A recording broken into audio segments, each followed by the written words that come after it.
Hi friends. So మన next experiment వచ్చేసి fourth experiment 8SQ and self efficacy. So 8SQ and self efficacy. So ఇది ఈ test ఎందుకు conduct చేస్తారంటే, so for example ఒక person ఉన్నారు, ఎవరైనా వర్కింగ్ ప్రొఫెషనల్ ఉన్నారు. సో ఫర్ ఎగ్జాంపుల్ మనకిచ్చిన ప్రాబ్లంలో మనకిచ్చిన ఇది మెటీరియల్లో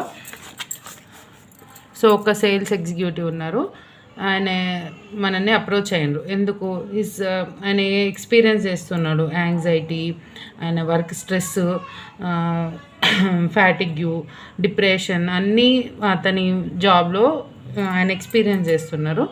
సో దాని నుంచి ఆయన అండర్స్టాండ్ అవ్వడానికి ఆయన ఎలా దాన్ని సెల్ఫ్గా మోటివేట్ చేసుకోగలడు, సెల్ఫ్ ఎమోషన్స్ని ఎట్లా కంట్రోల్ చేసుకోగలడు, ఎట్లా మేనేజ్ చేసుకోగలరు అనే దానికోసం మనల్ని కన్సల్ట్ చేసిండ్రు. అప్పుడు మనం ఏం చేస్తాం, ఒక టెస్ట్ కండక్ట్ చేస్తాం. సో ఎంతవరకు ఉంది, ఎట్లా ప్రాబ్లం ఉంది, ఎక్కడ అనాలిసిస్ చేయాలి, ఇవన్నీ మనం అతనికి ఈ టెస్ట్ ద్వారా కండక్ట్ చేసి ఎక్కడ మనం చెప్పాలి అనేది, ఏమి సొల్యూషన్ చెప్పాలనేది మనం ఈ టెస్ట్ కండక్ట్ చేసిన తర్వాత చెప్తామన్నమాట. సో మనం ప్రాక్టికల్ చేసేటప్పుడు ఎగ్జామ్లో మన సబ్జెక్ట్కి మనం ఈ టెస్ట్ని కండక్ట్ చేస్తాం. సో ఏం టెస్ట్ అది? 8SQ and self efficacy test. So దీంట్లో కూడా రెండు టెస్ట్లు ఉంటాయి. సో ఇది ఎందుకంటే, this test is administer to help A person and understand the current state of emotions. So ఇప్పుడు ప్రస్తుతం ఉన్న కరెంట్ స్టేట్లో ఉన్న అతని ఎమోషన్స్ ఎట్లా ఉన్నాయి, and to suggest effective steps to manage his emotional state and improve his self efficacy. So అట్లా ఆయన ఎమోషన్స్ని కంట్రోల్ చేసుకొని తన సెల్ఫ్గా ఎట్లా ఎఫికసీగా ఉండగలడు, తన టువర్డ్స్ జాబ్ అయినా కానీ టువర్డ్స్ తన కెరీర్ అయినా కానీ ఎట్లా ఉండగలదు మనం ఈ 2 టెస్ట్లు చేసి తెలుసుకుంటాం అనమాట. సో దీంట్లో కూడా 2 స్కేల్స్ ఉంటాయి. 2 స్కేల్స్ ఉన్నాయి. ఒకటి 8SQ స్కేల్. 8SQ అంటే ఏంటంటే 8 state questionnaire, 8 state of questionnaires. So ఈ స్టేట్స్ ఏంటి అంటే 8 స్టేట్ ఆఫ్ మైండ్, 8 ఎమోషన్స్ అనమాట. సో దీంట్లో 96 ఐటమ్స్ ఉంటాయి, అంటే 96 క్వశ్చన్స్ ఉంటాయి. 12 ఐటమ్స్, ఒక్కొక్క దాంట్లో 12 items for each measure.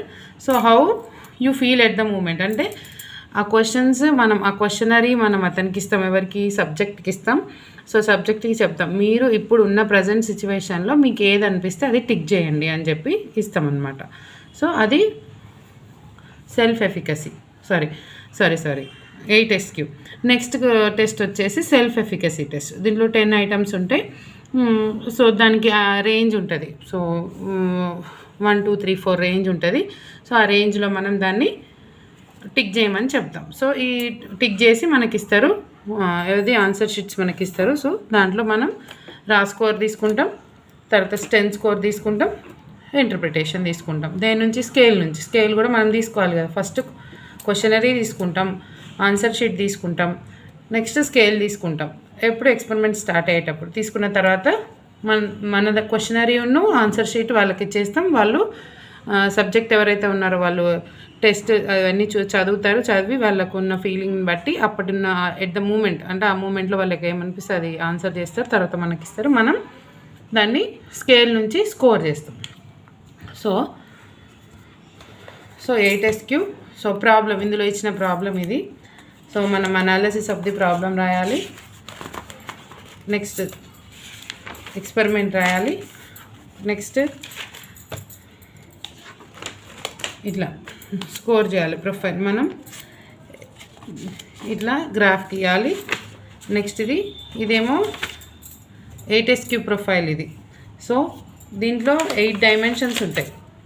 8 dimensions ఉంటాయి కాబట్టి 8SQ state of questionnaires. 8 state of questionnaires, dimensions 8 ఉంటాయి. ఒకటి anxiety, stress, depression, regression, fatigue, guilt, extraversion and arousal. So దీంట్లో మనకు వచ్చిన స్కోర్, ఈ స్కోరు ఎప్పుడు వస్తుంది? సబ్జెక్టు ఇచ్చే స్కోర్ని బట్టి, అంటే సబ్జెక్ట్ ఏదైతే టిక్ చేస్తారో దాన్ని బట్టి స్కోర్ వస్తుంది. స్కోర్ నుంచి మనం స్కోర్ ఎక్కడెక్కడ ఉందో చూసుకొని స్కేల్లోంచి మనం 10 స్కోర్ తీసుకుంటాం. 10 స్కోర్ నుంచి మనం ఇంటర్ప్రిటేషన్ తీసుకుంటాం.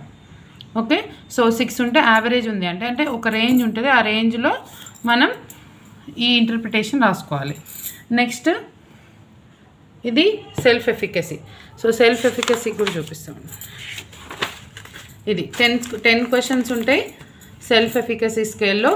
సో దాంట్లో మనం ఎలా ఇవ్వమనాలి, సబ్జెక్ట్ ఎలా ఇస్తారు, నాట్ ఎట్ ఆల్ ట్రూ అయితే ఎన్ ఉంటుంది ఇక్కడ. సో సమ్వాట్ ట్రూ అంటే 10 క్వశ్చన్స్ ఇవి. సో 1 to 10 క్వశ్చన్స్ ఇటు ఉంటాయి. ఈ క్వశ్చన్ బట్టి ఇది answer sheet. So not at all true, somewhat true, almost true and mostly true. So దీన్ని బట్టి మనం 1, 2, 3, 4 స్కోర్ ఇస్తాం. సో ఇక్కడ ఏమొచ్చిండు, ఏ ఇచ్చిండు అంటే ఏకి 3, 1, 2, 3 మార్క్స్ ఇక్కడ వేసుకోవాలి. ఇట్లా సేమ్ ఇలా వేసుకొని దీని టోటల్ వేసుకొని దీని టోటల్ని మనం టోటల్ స్కోర్ లాగా వేసుకోవాలి. సో దీన్ని బట్టి మనకు స్కేల్ ఉంటుంది. స్కేల్ ఎలా ఉంటుంది అంటే ఇదిగోండి ఇలా ఉంది స్కేల్. సో 40 ఇది స్కేల్, సెల్ఫ్ ఎఫికసీ స్కేల్ ఇది. సో ఈ స్కేల్లో features of high efficacy, features of low efficacy. So ఇలా స్కోర్ ఇవ్వాలి. ఇక్కడ చూడండి, నాట్ ఎట్ ఆల్ ట్రూకి 1, సమ్వాట్ ట్రూకి 2, ఆల్మోస్ట్ ట్రూకి 3, మోస్ట్లీ ట్రూకి 4 మార్క్స్ ఇవ్వాలి. సో ఈ రేంజ్ ఇది స్కేల్. 40 to 30 అయితే హై ఎఫికసీ, 29 to 20 అయితే మోడరేట్ ఎఫికసీ, బిలో అయితే లో సెల్ఫ్ ఎఫికసీ. సో ఇట్లా మనం తీసి ఇవన్నీ మనం ఇక్కడ టేబుల్లో రాసుకున్న తర్వాత మనం ఇంటర్ప్రిటేషన్ రాసుకోవాలి. Okay, so interpretation from table 1, table 2 interpretation రాసుకున్న తర్వాత, సో టేబుల్ 1 అండ్ టేబుల్ 2 రాసుకున్న తర్వాత కంక్లూజన్ రాసుకోవాలి. సో కంక్లూజన్ ఏంటి, బేస్డ్ ఆన్ ద టెస్ట్ ఏవైతే వాల్యూస్ వచ్చినాయో అంటే హై లెవెల్ వచ్చిందా, లో లెవెల్ వచ్చిందా, ఎలా మోడరేట్ లెవెల్ వచ్చిందా రాసుకున్న తర్వాత యాక్షన్ ప్లాన్ ఏంటి, అసలు మనం ఏమి సజెస్ట్ చేయాలి. సో నేను ఇక్కడ ఏం రాసానంటే physical exercise and breathing to continue the present state of self confidence అంటే సో బ్రీతింగ్ ఎక్సర్సైజ్ చేయడం ఇట్లాంటివి నేను సజెస్ట్ చేసిన. సో అట్లా ఎవరెవరికి ఏ రేంజ్ ఆఫ్ ఏ టెస్ట్కి అండ్ సెల్ఫ్ ఎఫికసీ రిజల్ట్ వస్తుందో దాన్ని బట్టి యాక్షన్ ప్లాన్ రాయాలి. ఇది. Thank you.